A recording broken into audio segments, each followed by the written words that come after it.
our fourth episode of Mindset Monday. We are so excited to bring back our unique and inspiring podcast that continues to help us all develop our mindsets. Mindset Monday attempts to get viewers to revisit their established set of attitudes or beliefs or their mindset in a certain field or area and consider how they can grow, develop, and make changes in that area. Essentially, it is a platform for growth. Today, we are going to explore mindset and wellness. I am so excited to introduce our guest speaker, the fabulous Surja Roy Chowdhury, and my amazing co-host, Dr. Rohit Chandra. So a little bit about Dr. Surja. She is a licensed acupuncturist and herbalist trained in Chinese and Japanese styles of acupuncture and herbal medicine. And she owns and directs her practice, Crossing Point Acupuncture and Chinese Herbal Medicine in Lexington, Massachusetts. With a PhD in pharmacology and extensive experience in the pharmaceutical industry in neuroscience, she brings a unique perspective to the understanding of medical practice. She loves to connect deeply with her patients, emphasizing the inseparable nature of the mind and body, a central tenet of traditional Chinese medicine. She cares about using traditional Chinese medicine to treat degenerative visual conditions. She has served at the Massachusetts State Chapter Chair for Holistic Health Alliance, serves as an advisor on the board of VisionAid, a nonprofit organization that serves to enable, educate, and empower visually challenged people. Beyond her work, she enjoys Hindustani classical music, reading and writing Japanese poetic forms, and traveling. Welcome, Dr. Surja. Thank you so much, Sachi, for such a lovely introduction. And thank you for inviting me to this session. I'm really honored to be here. We are so honored to have you. To open, let's all go around and share what wellness means to us. So I'll start. To me, wellness is not just the opposite of illness or sickness, but it is an active process of growth in which one is prioritizing their mental and physical health and finding a sense of inner peace and happiness. How about you, Dr. Chandra? So I would agree with you, Sachi. I think you're absolutely right. Wellness is not just the absence of illness or just sort of stability, being healthy enough. Wellness, I think, really is a state of growing. So I have plants in the office and I water them at intervals, and they seem to be doing well enough. They're growing really, they continue to grow. And my mother is a gardener. In her garden, she has flowers, she has vegetables, and the flowers are blooming. The vegetables are yielding, the plants are yielding vegetables. I mean, that seems to be a state of growth. And I think people also, we need to be growing. And so, I consider wellness really a state of growth, not stagnation, not illness, not just maintaining health, but really doing well, thriving.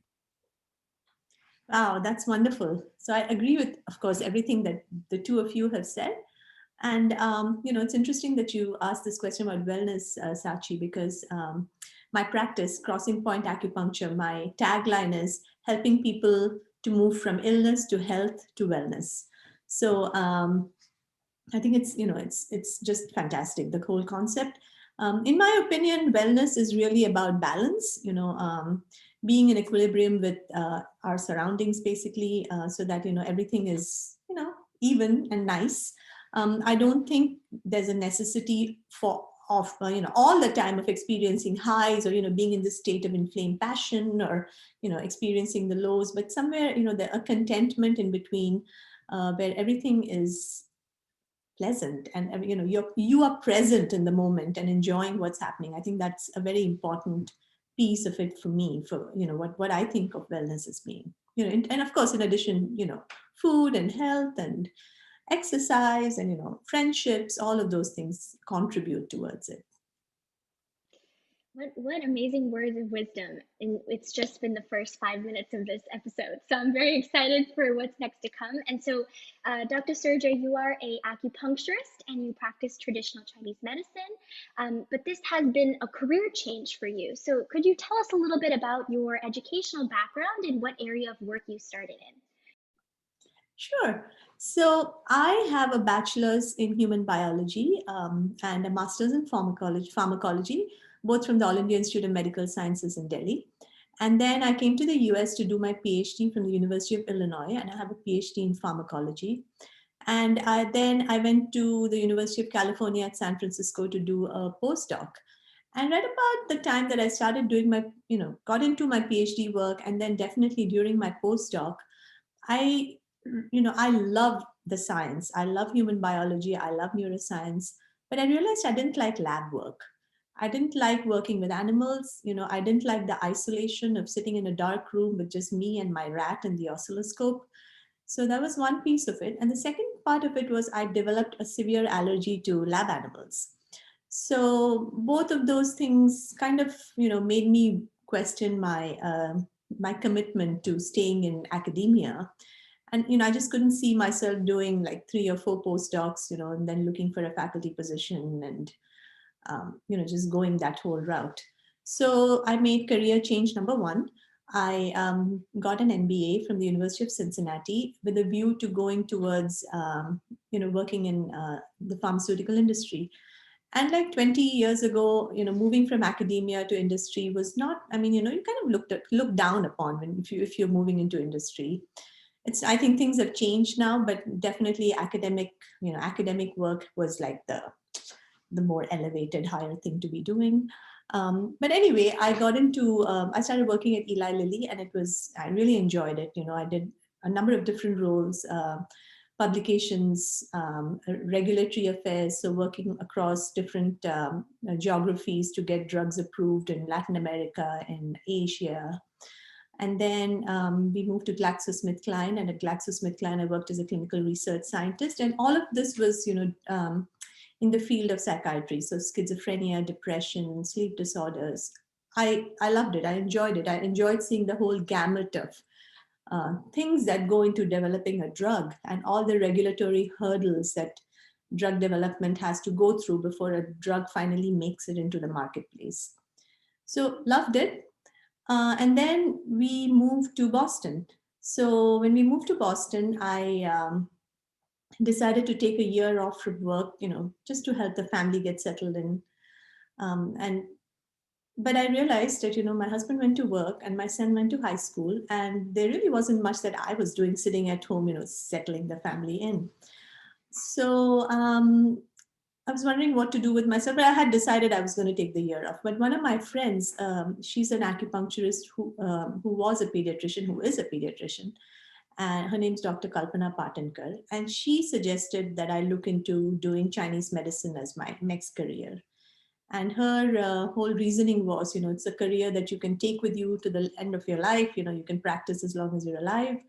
And her big hook really was, this is like raga music. So I love Hindustani music. And she said, you have a framework, but then within that framework of the raga, you're free to improvise. And that's kind of what, personalized medicine is. So I applied to the New England School of Acupuncture here in Boston. And I got accepted, and I decided to give myself a semester to see if I liked it. And I didn't like it at all.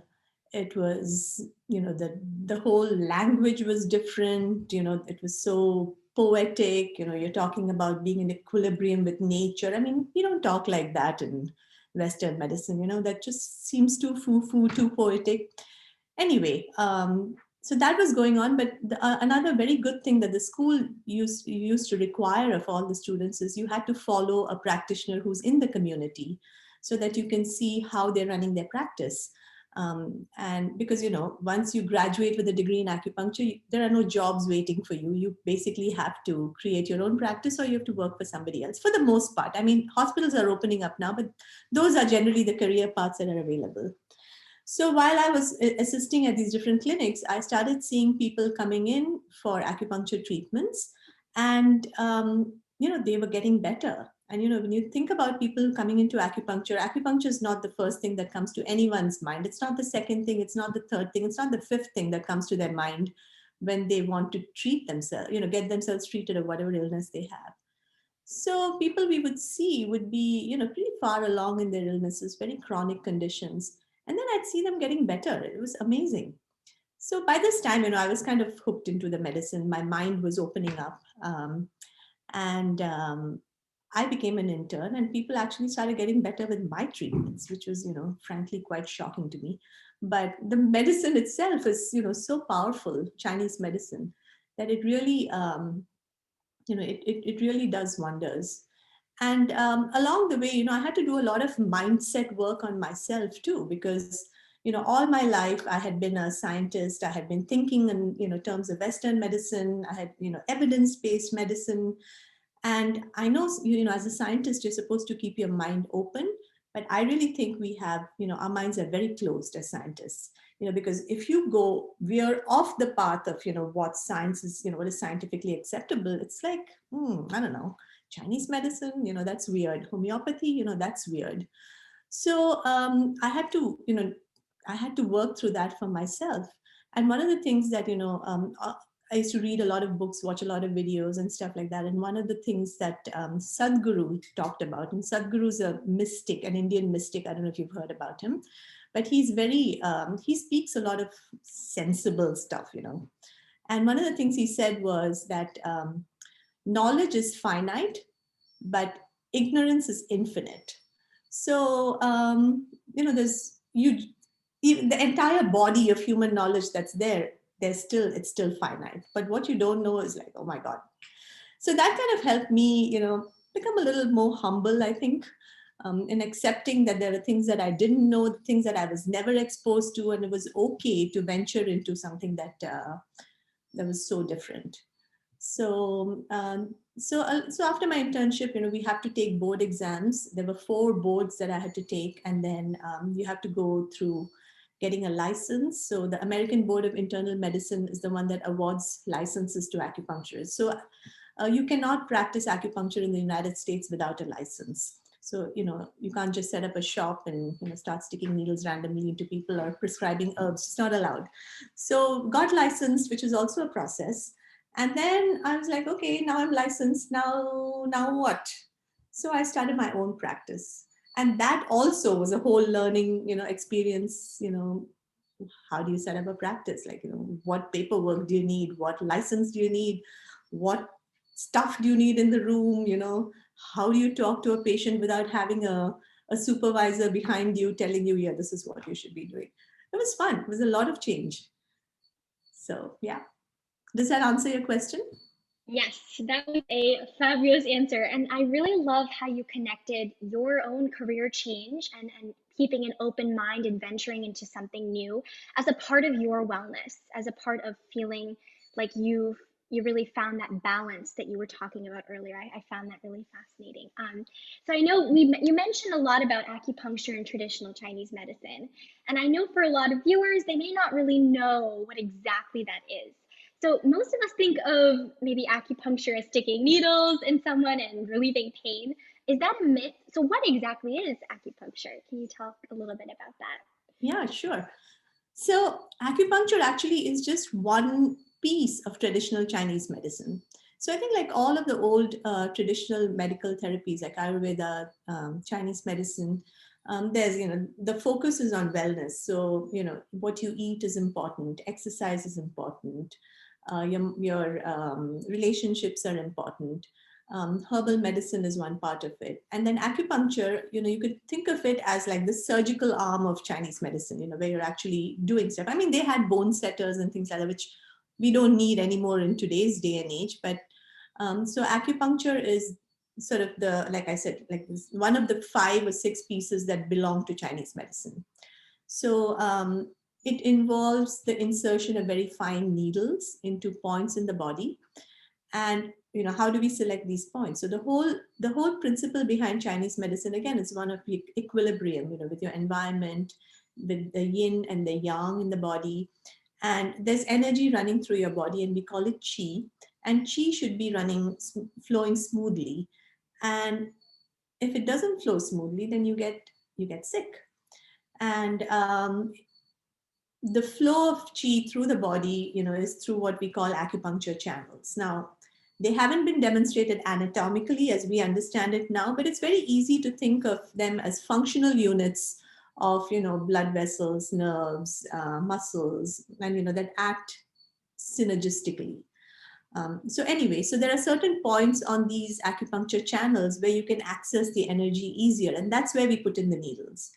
And so, it's really fascinating because the needles don't have any medications on them. There's nothing. They're just like little splinters. Maybe back in the day, they used to use, bamboo splinters, really long ago. And then, some of the implements we see from the old days are a little scary, like they're big fat needles. But you put them in, and then somehow that manipulation helps the body recover on its own without any medications, without, so it's very interesting. That's very interesting. And I know you mentioned it's just one part of Chinese medicine. Can you tell me a little bit about some other principles of Chinese medicine? Absolutely. So diet is very important. Eating what's local, eating what's seasonal is really important. So, in today's age, our environment, we're not at all really in touch with our environment. I mean, we have air conditioning, we have heat. So in the summer, you're at a pleasant 70 degrees. In the winter, you're at a pleasant 70 degrees. You can eat mangoes in the winter. But when you're really in balance with nature, you should be doing what's happening, what is available, eating what's available, just being in balance with, what's local. So that's one thing about, the diet. So dietary medicine is, diet as food as medicine is a very important concept. And then there are, herbs that we use. There's like hundreds of herbs that are used, and they all have medicinal properties. And we use herbs that are sourced primarily from China. And we never use herbs in isolation in Chinese medicine. We always use what are called formulas. So we will have, a combination of herbs, 5 or 6 or 10. Some of them will be directed at the main complaint that the person's coming in with. Some of them will be directed at assisting the main complaint in the main herbs. Some of them to mitigate any side effects that the primary herbs would have. Some of them would be for settling your stomach, for instance, in case they're irritants or something like that. So it's a very fascinating science. Very interesting. And so what do you typically treat with Chinese medicine? And So one of the most important things about Chinese medicine is that, we don't treat, like if you came to me and said you have a migraine, and so I want a treatment for migraine, or if I have, lupus, or what we see, because it's an ancient medicine, is what the patient presents with. So what are the symptoms that they come with? And, if you've got a migraine, if you have a headache, so you have a headache, is your headache here? Is your headache here? Is your headache here? All of these different places. So we'll take a really comprehensive history of what the symptoms are. And then based on the symptoms and then the overall health of the person, so we'll ask you questions about everything, your bowel movements, your sleep habits, your skin, your mood, your periods, everything. And then we arrive at, where's the disharmony happening, that finally this is the symptom that's coming up. So, and then based on that, then, we've gone to school and studied all these acupuncture points that have different functionalities. And we would come up with what's called a point prescription for that patient. And then we would treat accordingly. And if they needed herbal medicine, we would give them herbal medicine too. very interesting. And are there any side effects to your treatments that you would want to share? Generally speaking, it's very safe. I mean, if you do it correctly, the commonest thing is you get a little bit of bleeding. You can get some bruising. So I'll tell you, today I gave myself a facial acupuncture for this treatment, for this talk of ours, and actually developed a little bruise here. No, is it here, which is now covered with makeup, but not something you want to give somebody who's wanting an acupuncture facial to make you look better. But that's a kind of minor thing that happens. You can get a little bruise, or you can get a little bit of bleeding. The serious side effect that you can have is if you're putting needles in over the lungs, the lung area or the back, and you can actually penetrate the lungs. But this is something that's cause a pneumothorax is what it's called, air in the lungs. So this is something that's hammered into our heads all through school. Like, when you're treating this area, you have to be really very careful. And then there are certain areas of the body where, there are large vessels. So in the neck, you've got the carotids, the jugular, all the major vessels, or in the groin where you've got major vessels. So studying human anatomy is extremely important. That we spend like a whole year studying, what we call functional anatomy.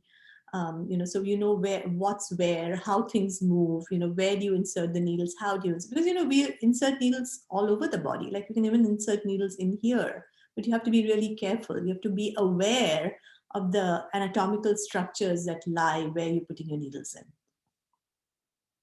That is very interesting. Oh my Yes. gosh.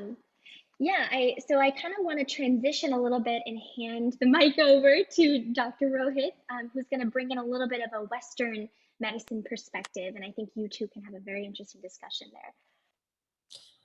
Sure. So I was really struck. I mean, I was entranced when you were talking. I mean, first about your journey. You told a very illuminating story about how you came to switch careers, and you told in a very lively and entertaining way, as is your tendency. You're very witty.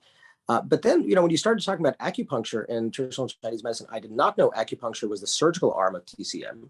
I didn't know. So I was struck, Surja, by when you were speaking about your journey. I think you told a very illuminating story about why you chose to switch careers. You included the impact of a friend, and the influence that people can have in opening doors or suggesting where we should, where we can go next based on who we are and what the person thinks we do well. There are ways to open up our minds. Your quote about ignorance is a great one. That there are lots of things we don't know. We're often not aware that we don't know them. And when we do open up to them, we find that they're new worlds. So that was amazing to hear. I also loved what you said about acupuncture as being the surgical arm of traditional Chinese medicine. I did not know that. And especially, I was really struck that TCM is holistic. It seems to cover a lot of the areas which Sachi, me, and you were going to talk about in terms of wellness, food, sleep, relationships, stress. It seems to actually identify problems in those areas and recognizes that disruptions in those areas can cause illness. So it really seems like a pretty complete system. It reminds me somewhat of homeopathy in India, where homeopaths, and my father's father in Jaipur, he was mayor of the town, a collector, but he was also a homeopath. And he knew the field well enough to be able to prescribe effectively. And I think Native American medicine also looks at energy and looks at relationship to the earth, food. So really, it can identify where problems, those areas as sources of problems, and that's really quite holistic. And that's in contrast to Western medicine. Western medicine often is over-specialized. That is one of the sins of Western medicine. I am a psychiatrist. I see children, adolescents, as well as adults. But if a patient asks me to prescribe a medication outside of my specialty, I say, I cannot. Please see your pediatrician, please see your primary care doctor. And in other problems with overspecialization is a medicine that I prescribe may work for the condition that I'm treating, but may cause disruption in some other system in the patient. And if I don't catch this, the pediatrician doesn't catch this, then the patient gets referred to a specialist. What is this new problem the patient has? Oh, well, this seems to be, a new problem that we're not sure where it came from. Let's treat it, independently, as if it didn't come from medication that I prescribed. So this kind of lack of coordination can be a problem in Western medicine, and it sounds like that is not too much of a concern from in TCM, because you're looking at everything holistically, sort of top down, really coordinating. So that's marvelous. Just wanted to say that. Yeah, it's very interesting what you said, Rohit, and I think you will particularly enjoy this thing that I really liked as a scientist, as a neuroscientist, is the separation between mind and body that exists in Western medicine. That just doesn't exist in Chinese medicine. So, when we talk about the different organ systems in the body, from a Chinese medicine perspective, every organ has an emotion attached to it. So, heart has joy, lung has grief, kidneys have fear.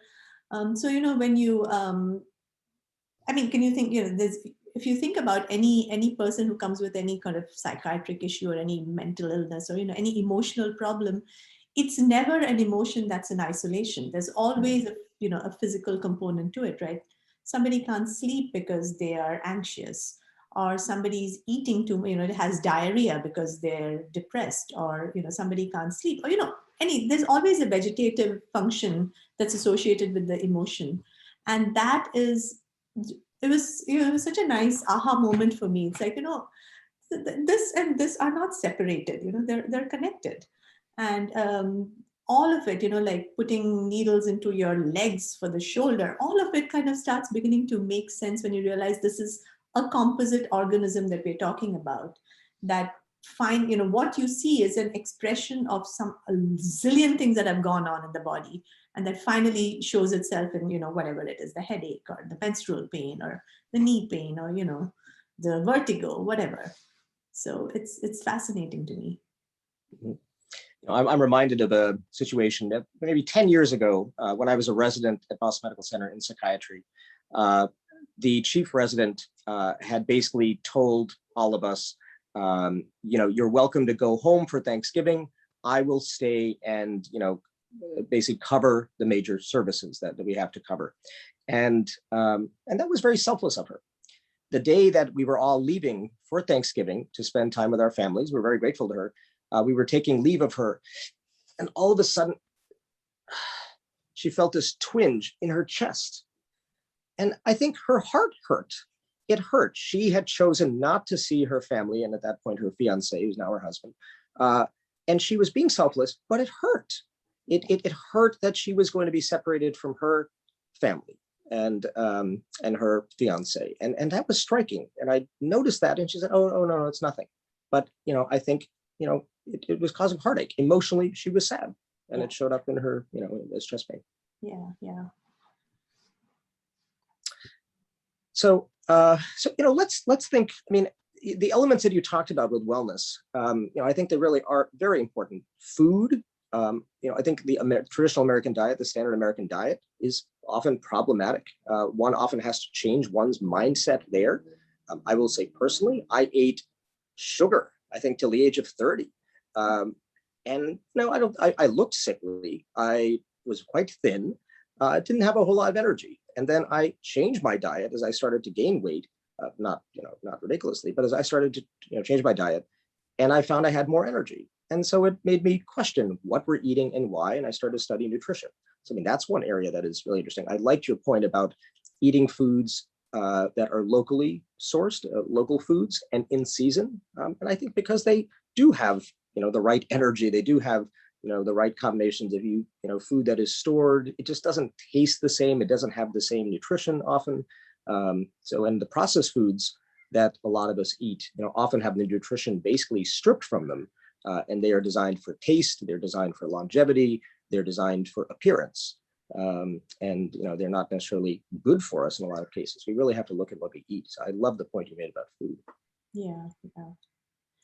Yeah, it's an interesting balance to keep in mind that, we you eat what's local, you eat what's seasonal, but then you also think about, all the food storage and all the things that have actually mitigated hunger across the world. So it's all about balance and, having things in perspective. Like, this is not the only way.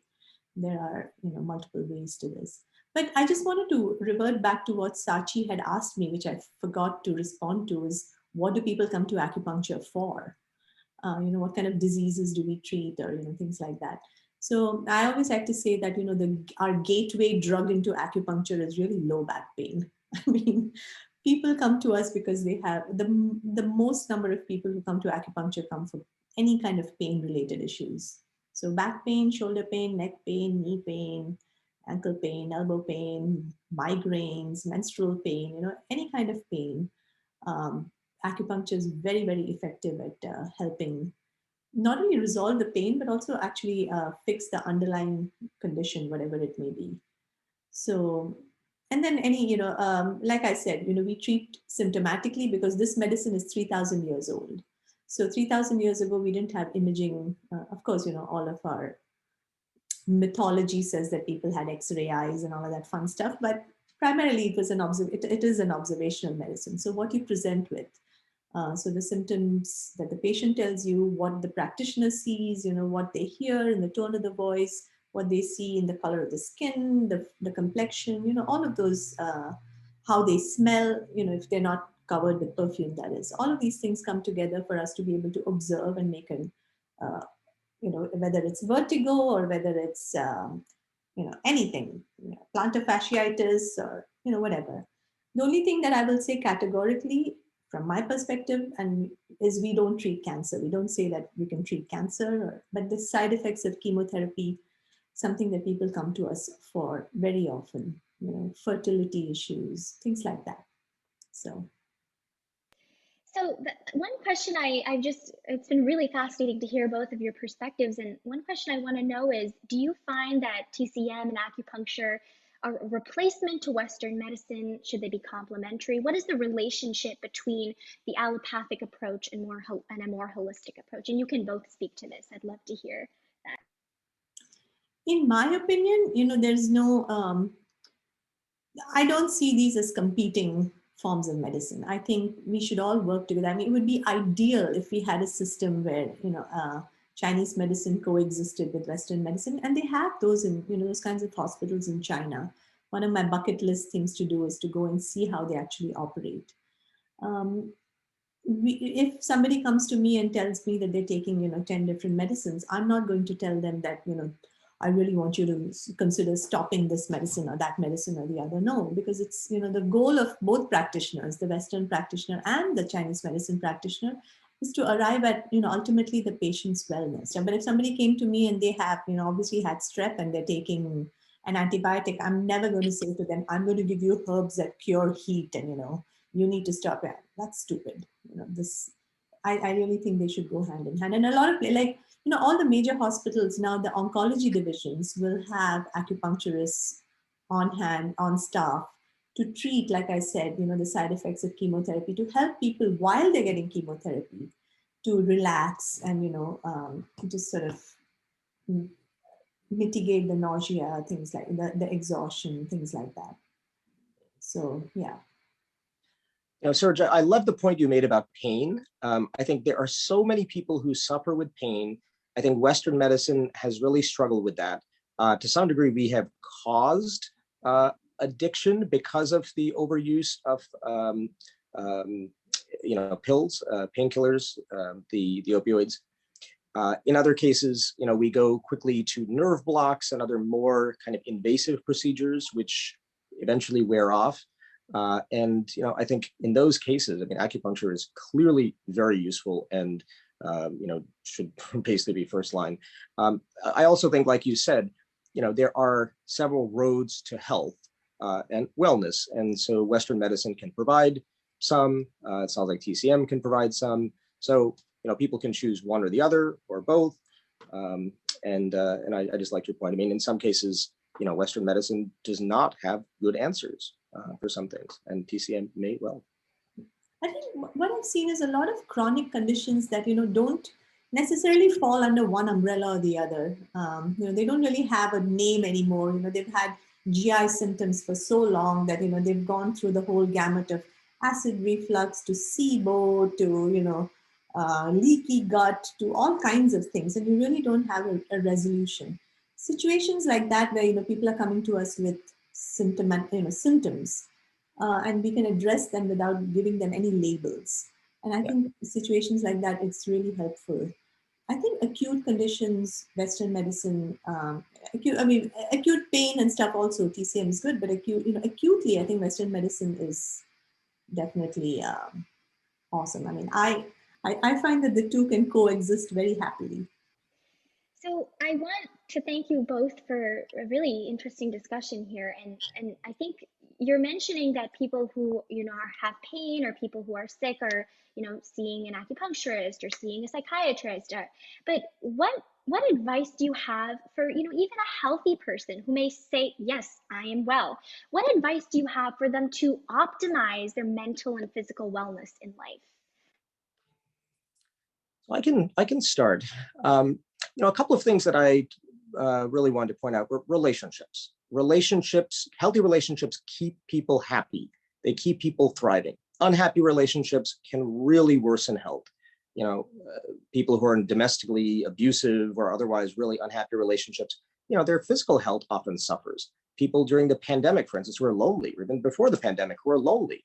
Loneliness takes years off of people's lives. It's been shown to be as detrimental to health as smoking 15 cigarettes a day. That was research that was done at BYU in 2010, 2011. Fascinating. Dr. Vivek Murthy, who's the Surgeon General and had been in the Obama administration as well, has written a book on loneliness. So, America is unfortunately a place of excessive individualism, which can be a good thing, but individualism itself can be good, but the excessive part, can be troublesome in the sense that, if you don't keep your relationships, your strong network of relationships, you can really suffer emotionally and physically. So I think relationships, happy relationships are crucial. They're said to constitute about 80% of happiness, relationships with friends, family, colleagues, people you share hobbies or interests with. So that's one piece. And then I think keeping stress down. I like what Surya just said about track, about how people are often on a, fairly defined track. They're very focused. And I could, count myself in that category till probably 4 or 5 years ago. And I had been really about career. Career was what mattered. But then I think I changed, and there are multiple reasons for it, which I'm not going to go into my story. But I think I work with Surya as a judge for an India International Film Festival, and I know Sachi from SRAVEO, the acting troupe. So I think the interest in the arts and being interested in one's community are really vital. And the arts are a way of expressing oneself as well as kind of giving to the community, contributing to the community. So I think relationships and giving, I think, helps keep people happy. They feel a sense of meaning, sense of purpose, that they're doing something besides eating, sleeping, and working, or eating, sleeping, and going to school. So I think relationships and giving are 2 elements of wellness, I would add. Very well said, Rohit. Where were you when I was struggling? Probably in diapers. Oh, no, sorry. 25 years old. Anyway, yeah, I agree with you 100%. I also think, you already touched upon it, but I think having a hobby, having a creative outlet, whatever it is, you should just pursue it, because it brings so much emotional and mental satisfaction to you. And who cares if you're great at it? Who cares if you're terrible at it? The point is you enjoy doing it and you get a sense of fulfillment from it. Again, like you said, Rohit, many of us just, right from childhood, are like, are you going to become a doctor or an engineer or a lawyer or a loser? Like it's one of those 4 options. And if you don't do any of, if you're a loser, well, whatever. But those career tracks are so defined for us. So we let all the fun things that we did as children, as teenagers, we let them all fall by the wayside. You don't pursue your music anymore. You don't pursue your art anymore, your drama, whatever it is that made life fun. And I don't see why that should be the case. Why the hell should you give things up just because now you're going to be a doctor, or now you're going to be an engineer, or now you're going to be a scientist? I don't know why that somehow gets edged out of the equation. So rediscovering that part of it for me has been very, very fulfilling. I love music, and I've on and off. It's been like my antidepressant therapy, my Hindustani classical music. Last 10 years or so, I've discovered the joys of writing haiku and Japanese poetic forms. I enjoy it. I teach a course in advanced haiku writing.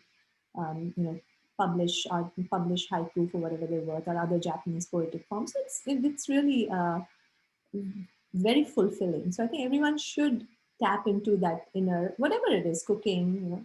If somebody has fun enjoying, classifying their closets by color, go for it. Whatever. But that creative spark should never, I don't think you should ever let it go. And I think it's a very important component of wellness. Surya, you and I coordinated the purple today, right? We did, yeah. Yeah, yeah, there you go. Sorry. Spectrum.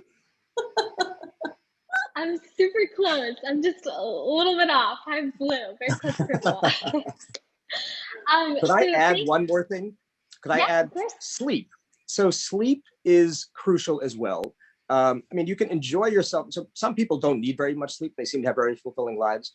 But for longevity, I think sleep is considered very important.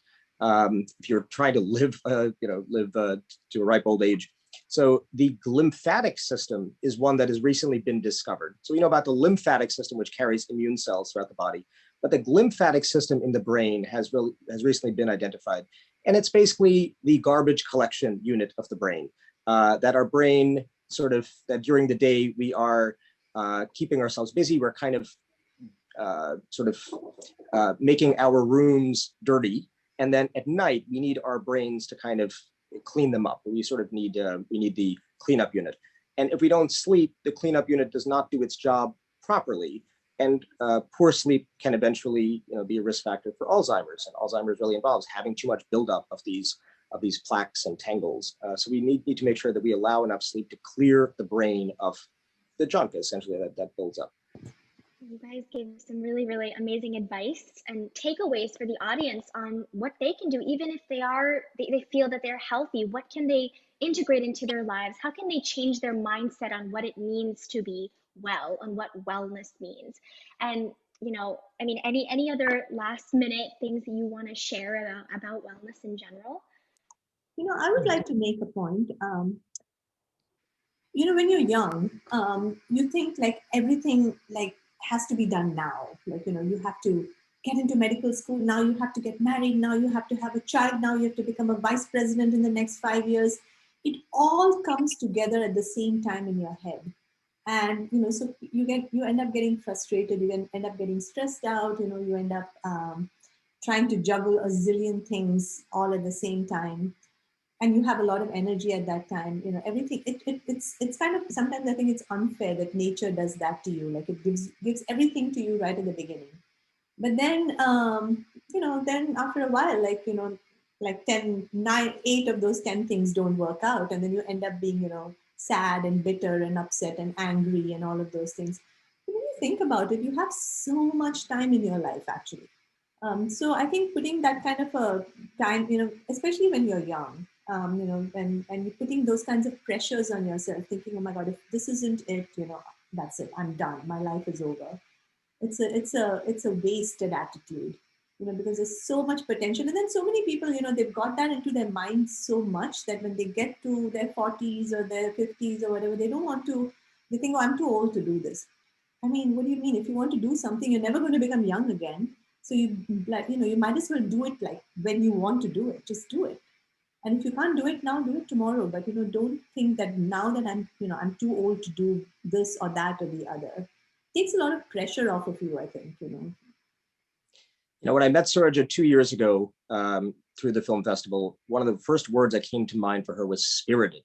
You really have, a spirit. You live life fully. You're very lively. And that has always struck me about you. Thank you, Rohit. Same for you too. And, Sachi, I'm so impressed with the two of you. I mean, amazing. To be so young and to have such an open mind and ask all these insightful questions, it's a talent. It's a gift. No, Sachi is nothing short of brilliant. It's been an honor to work with her, really. Yeah. So it's been an honor. It's been an honor to have you both on this episode. I learned so much about how I can open my mind to my wellness. And, I'm going to convince my mom and I to possibly come visit Crossing Point and see what we can do. So great. I love it. I'm very excited. Thank you so much to both of you. This was amazing. Thank you, Sachi. Thank you, Rohit. It's been a pleasure and an honor.